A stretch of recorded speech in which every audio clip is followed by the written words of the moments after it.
दोस्तों, ये हैं भारत के पहला प्रधानमंत्री, आधुनिक भारत निर्मातृ, पंडित जवाहरलाल नेहरू की महत्वपूर्ण कृति Glimpses of World History, Hindi में विश्व इतिहास की झलक।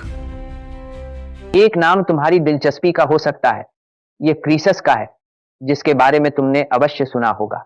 क्रीसस की तरह अमीर होना अंग्रेजी में एक प्रसिद्ध कहावत बन गई है। तुमने इस क्रीसस की कहानियां भी पढ़ी होंगी कि वह कितना अमीर और घमंडी था और कैसे उसे नीचा दिखाया गया। क्रीसस लीडिया नामक देश का राजा था, जो एशिया के पश्चिमी तट पर था, जहां आज एशिया माइनर है। समुद्र को छूने वाला देश होने के कारण संभवतः वहां बहुत व्यापार होता था।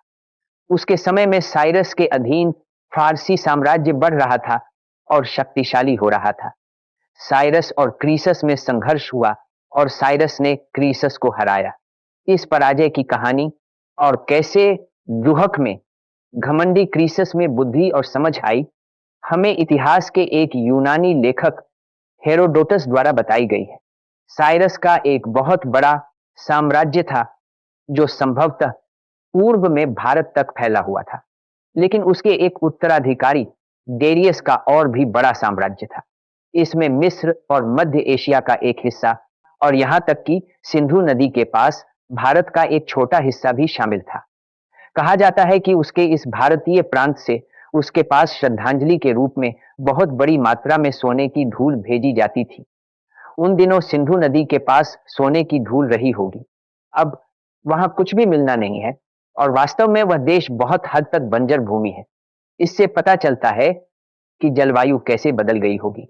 जैसे जैसे तुम इतिहास पढ़ोगी और अतीत की परिस्थितियों के बारे में सोचकर उनकी तुलना वर्तमान परिस्थितियों से करोगी, एक चीज जो तुम्हारी सबसे अधिक दिलचस्पी का विषय होगी, वह है मध्य एशिया में हुआ परिवर्तन। यह वह स्थान था जहां से असंख्य जनजातियां, स्त्री पुरुषों के झुंड निकले, जो दूर दूर के महाद्वीपों में फैल गए। यह वह स्थान था जहां अतीत में महान और शक्तिशाली शहर थे, समृद्ध और जनसंख्या से भरपूर। आज की महान यूरोपीय राजधानियों के समान आज के कलकत्ता या बंबई से कहीं बड़े शहर। हर तरफ बगीचे और हरियाली थी और जलवायु अत्यंत सुहावनी थी, न तो अधिक ठंडी न ही अधिक गर्म। ये सब कुछ था और अब सैकड़ों वर्षों से ये एक नंगा दुर्गम देश है, लगभग एक रेगिस्तान। अतीत के कुछ महान शहर अब भी बचे हैं, समरकंद और बुखारा। उनके नाम ही ढेरों यादों को जगाते हैं, लेकिन वे अपने पूर्व रूप की छायाएं मात्र हैं।